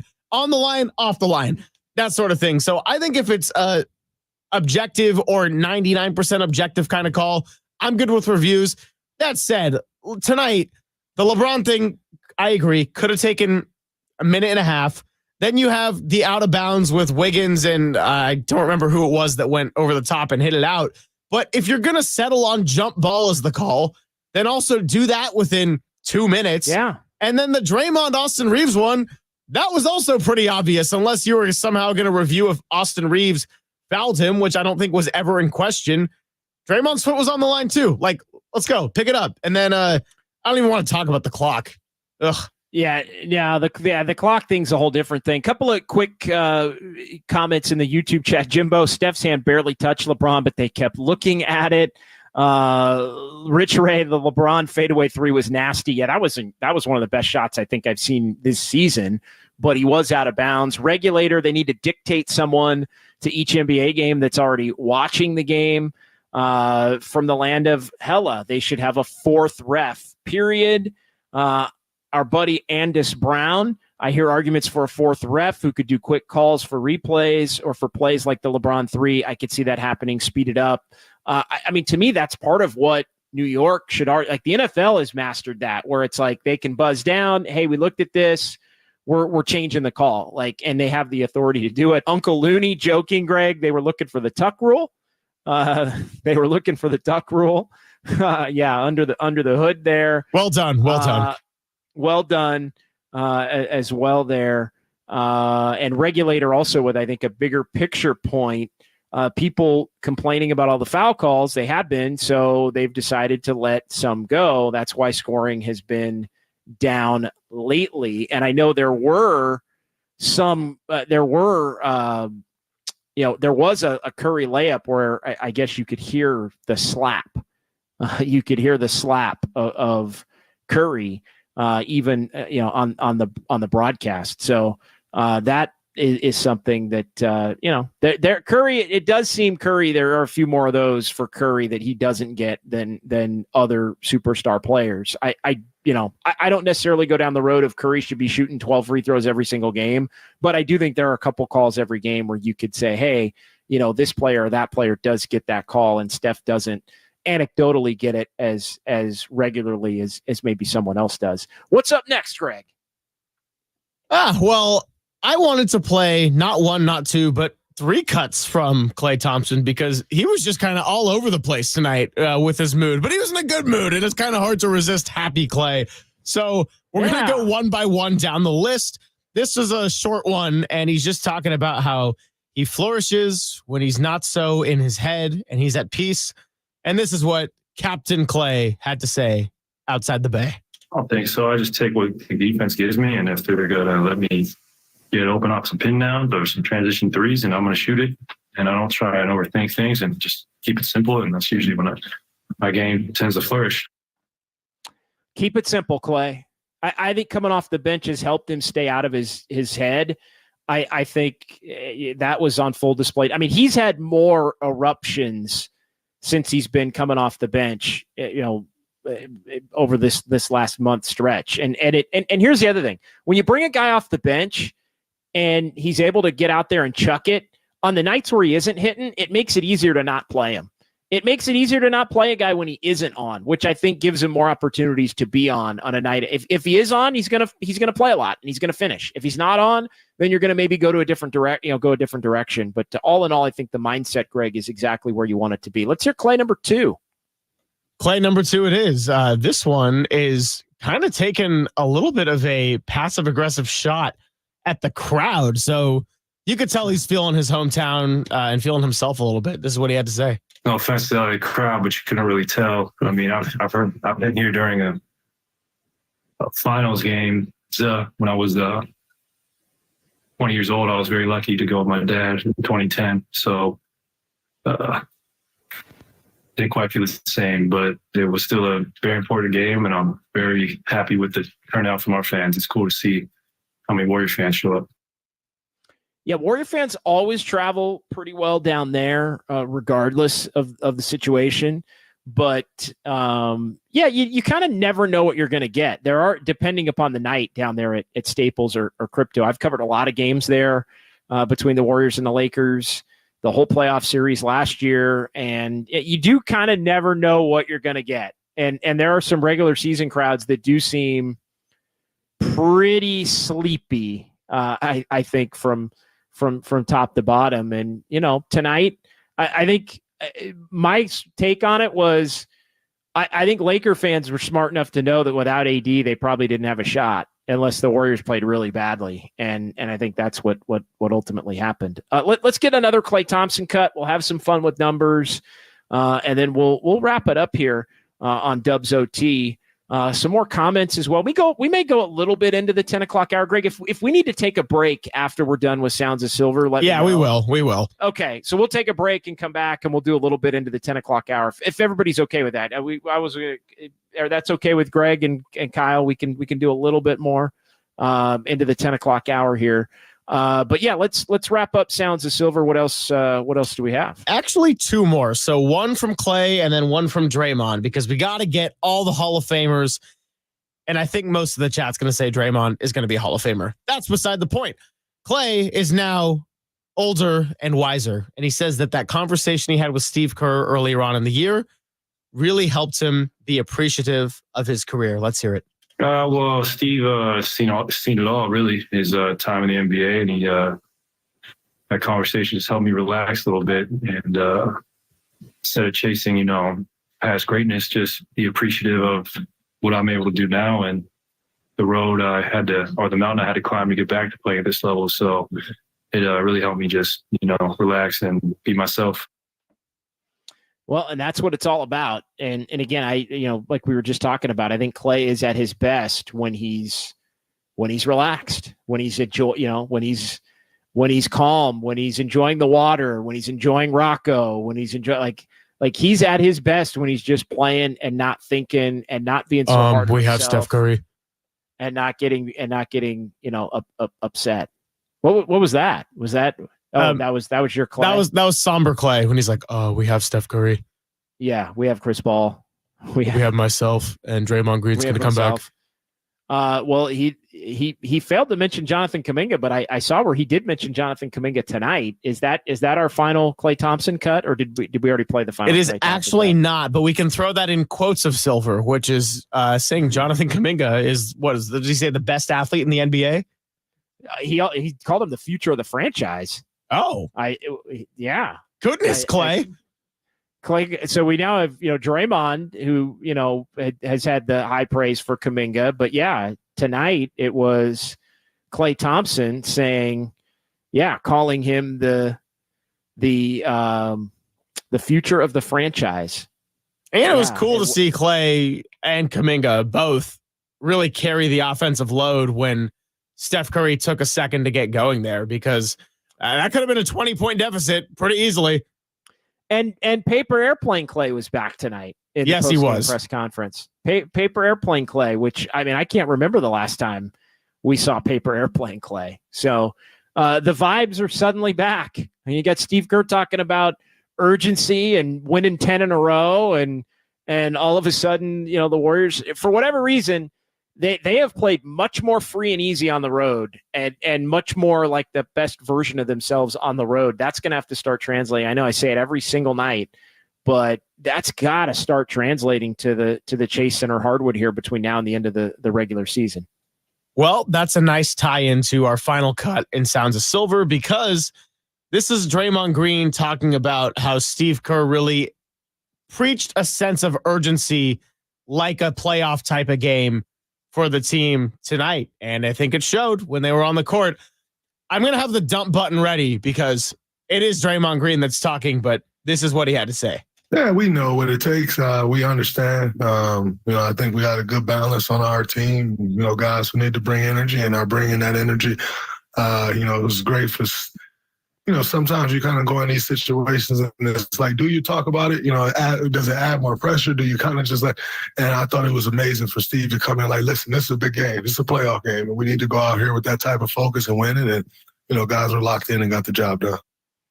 Yeah, it's picking your spots. And, it's kind of like picking your spot to move a future Hall of Famer to the bench, or picking your spot to, change your rotation a little bit. And sometimes it takes Steve Kerr a little bit longer than I think the fan base would want for him to make some of these changes. But, he does seem to make the moves, I think, at the moment in which they basically have to be made, right? Like, he finds that crossroads point, and we've seen him do this with the rotation in the playoffs. Like, he finds the point where it's like, all right, I got to go away from this guy now. All right, I got to give this group a chance and live or die. And he's been able to hit the right notes in a lot of those moments. So I think that's the key. There's another manager in a different sport that did that really well, is Bruce Bochy, knowing the right moments to pull a guy here, give a guy a day off there, make him a bench player, go back to him after he's been somebody that maybe wasn't a starter. And I do think Steve Kerr has a little bit of that innate ability of knowing the right time. All right, let's go ahead and take a quick timeout. We'll come back. We'll do fun with numbers, and we will clean up some remaining comments here tonight from the new look YouTube, Twitch, and Twitter stream here. As Greg Silver being a goofball in our San Francisco studios. I'm glad we still have the studio cam look. I like that look. I wasn't sure like how it was going to look on the screen when we changed. I thought, all right, well, maybe Greg's just going to have to be, maybe it's going to be like an up close face shot, which, me, I hate up close face shots, Greg. I'm glad we've been able to back my camera off a little bit. But no, it's still like you can see the whole studio, and you can see Kyle, and you can see your water bottle. Like you drink a lot of water, man. I didn't know that about you, even because I couldn't really see you when we were in studio doing the show. But you drink a lot of water, bro. Like I didn't know. Like learning new things. Got to stay hydrated, you know. I kind of do. You're not wrong about that. Like this is not just a obsessive work thing where I'm just like multitasking, sip. Well, yeah, keep it away from the board. Also, there's a memo that went out about that. Yeah, I was gonna say we don't talk about that email chain this week, but I got and again I'm the 30-second tangent. I don't know if I've told this story on the air in this life, but I think I was telling you guys this, and Greg, maybe it was a day you weren't there, but I actually got my first paying radio job. My first paying radio job in Sacramento, running the board after I was an intern, came because a board op spilled chocolate milk. He was the morning show board op, and he spilled chocolate milk on the board. And the board, one of the little modules, started smoking, and it went out. It started smoking, and like they had to pull it out, and it basically fried that part of the board. Well, what part of the board was that? That was the part of the board that ran the overnight automation system that basically allowed for all the commercials for the network radio to be played. And so they were like, hey, we need our best intern to come in and play the spots overnight. And they were like, well, JD, you want to do it? And I said, hell yeah, let's go. And so, yeah, like 20-year-old JD got hired to come in right after the new year. This was right after, it was like right in January. Like 20-year-old JD was all of a sudden on the payroll and, working a like a 10 to like an 11 to 5 shift, or a 10 PM to 5. I'm working the overnight Dave shift. And that's how I got the start a long time ago, all because somebody didn't have their hydro flask and spilled chocolate milk all over the board and sent the board smoking. So yeah, there was a little memo about that. But yeah, keep your lid on your flask when you're by the thousands of dollars worth of equipment that can't be replaced. All right, that'll do it for this segment. We'll come back and do some fun with numbers, a little more of the chat. It is Dubs OT with JD on the Sports Leader.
This is Dubs OT with JD. Time now for fun. I'm a fun guy. With numbers. No, I'm just having fun. On KNBR 104.5 and 680. Streaming live on KNBR.com and the KNBR app.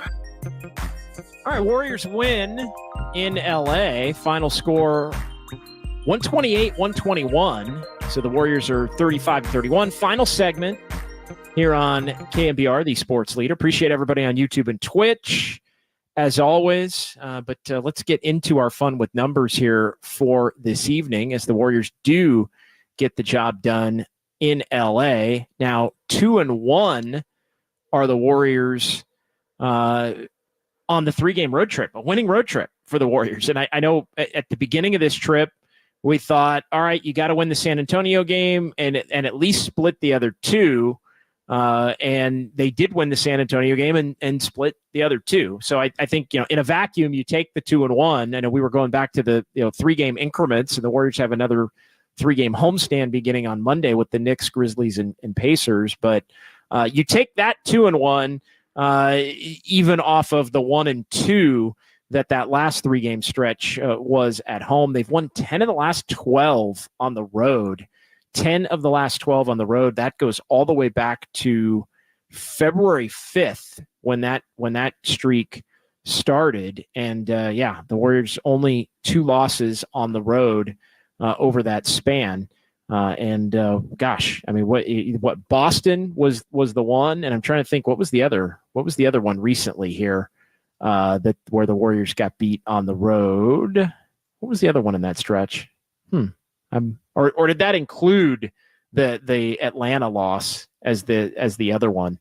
Anyway, I'm blanking here for some reason. No, I guess it would have been the Atlanta loss. Would have been the other one.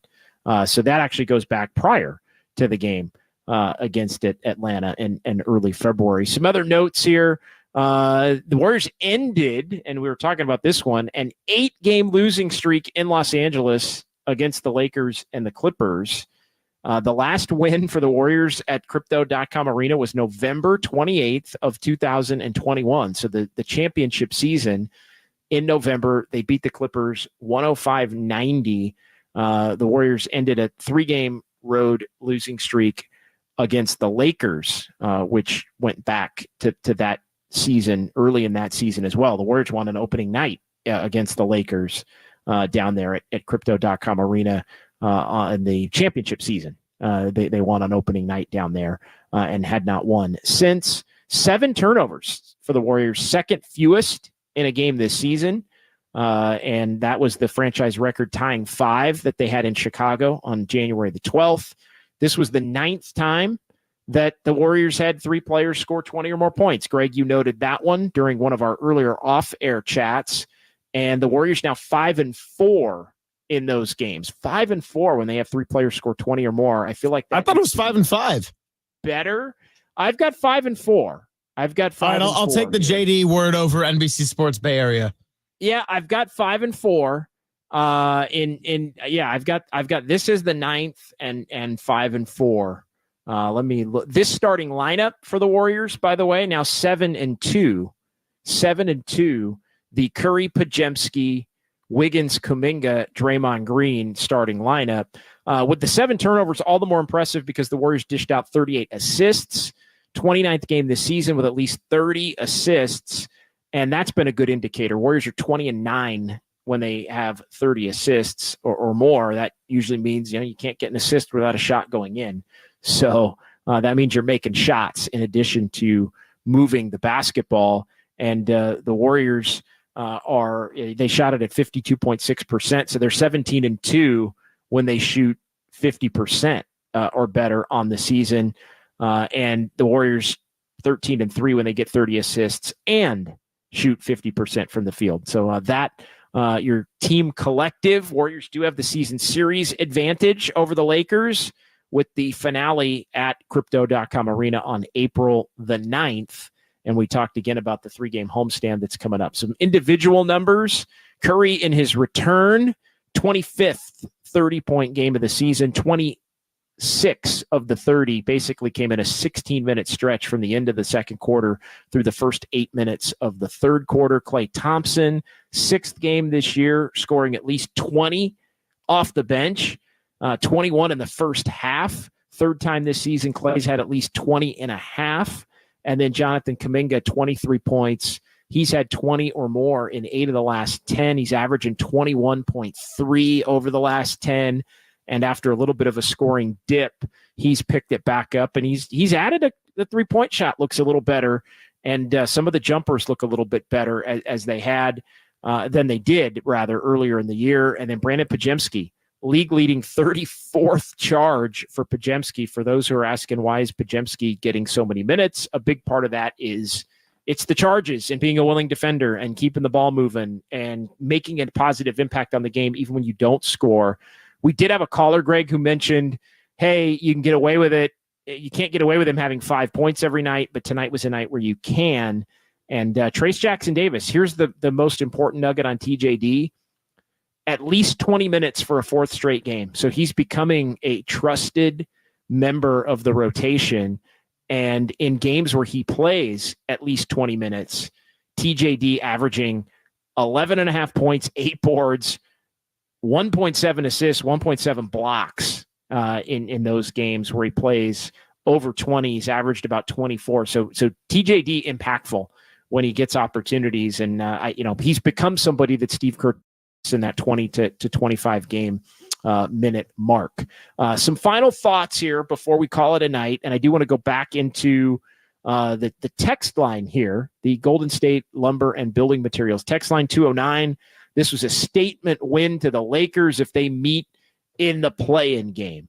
626, Curry back makes this Warriors team dangerous, rolling into the playoffs, a team that everybody wants to avoid. We appreciate those comments.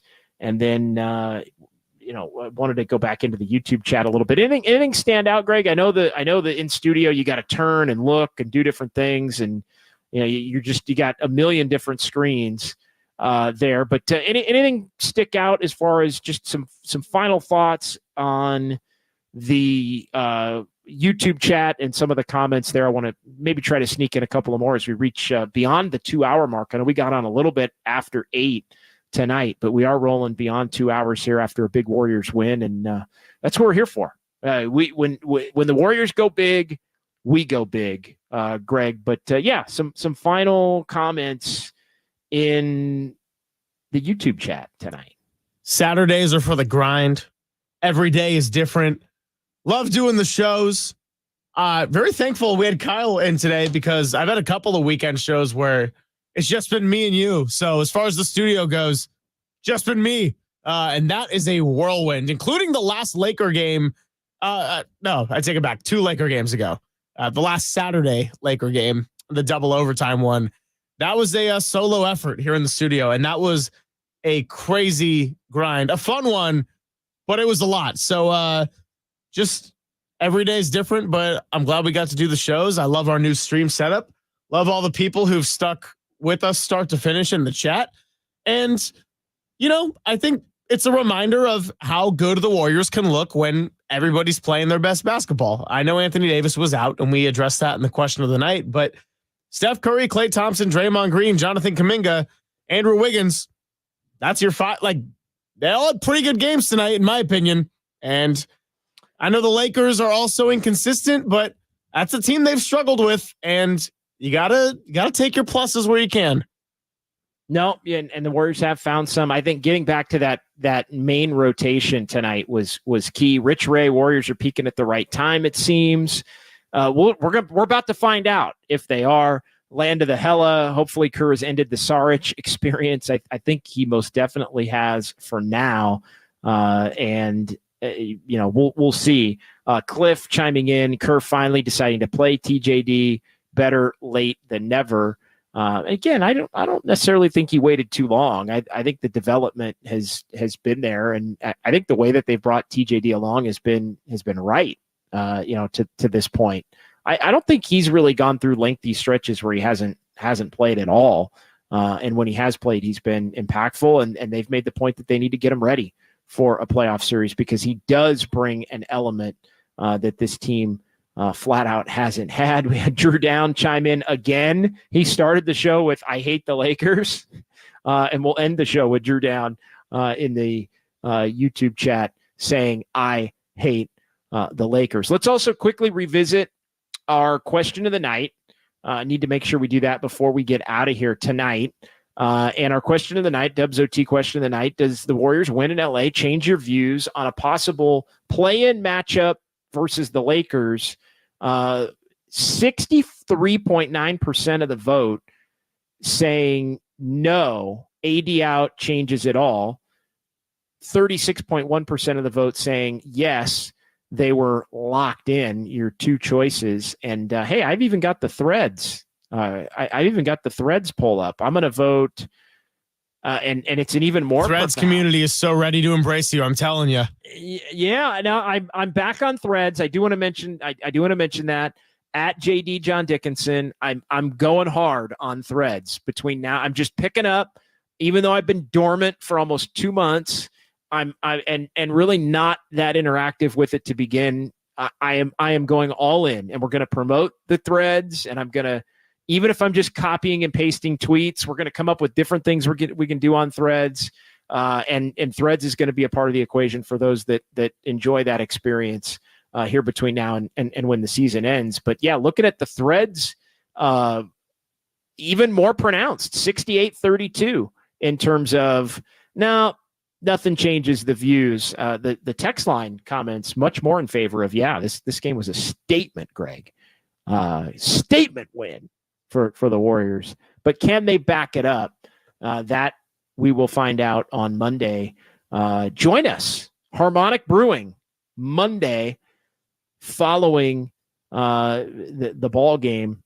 Dubs OT from Thrive City here on KNBR, the sports leader, as we will be back Monday, Wednesday, Friday at Harmonic Brewing in Thrive City. Looking forward to that. Right around 9:15, 9:30. We'll get things tipped off from out there. Come have a Kolsch, say hi, and you say, hey, JD, I heard you. Buy me a brew, and I got you covered. Simple as that. And there now have been many that have taken me up on that. Multiple folks per night here over the last homestand. That that program, Greg, is off and running. The Hey JD will buy me a beer program is it's doing well. So yeah, stop by, say hi. No. Drink responsibly. Have a good time. But yeah, stop by, say hi. Monday, Wednesday, or Friday. The offer will stand for all 3 nights that we will be at Harmonic Brewing in Thrive City for Dubs OT with JD here on KNBR, the sports leader. All right, that'll do it. Thanks to Kyle Haar. Thanks to Greg Silver. We will talk to you at Harmonic on Monday as the Warriors beat the Lakers tonight 128-121. This has been Dubs OT with JD, John Dickinson, KNBR 104.5 and 680, the sports leader. Curry to Draymond Green. Floats it up. Kuminga once again. Green and Kuminga, the connection. That's just like making a game winner. Pocket 3. Curry 3. Oh! Absolutely lit. Trace Jackson Davis. Oh! He put the entire country of France in the basket. Take that 8-foot wingspan with you. I hate the Lakers. Some days I think about like homework in school, but then I got to look and I don't have it. I love it. I love that guy so much. But Grant Williams got to stop it. Draymond is like fish sauce. Big fat dub.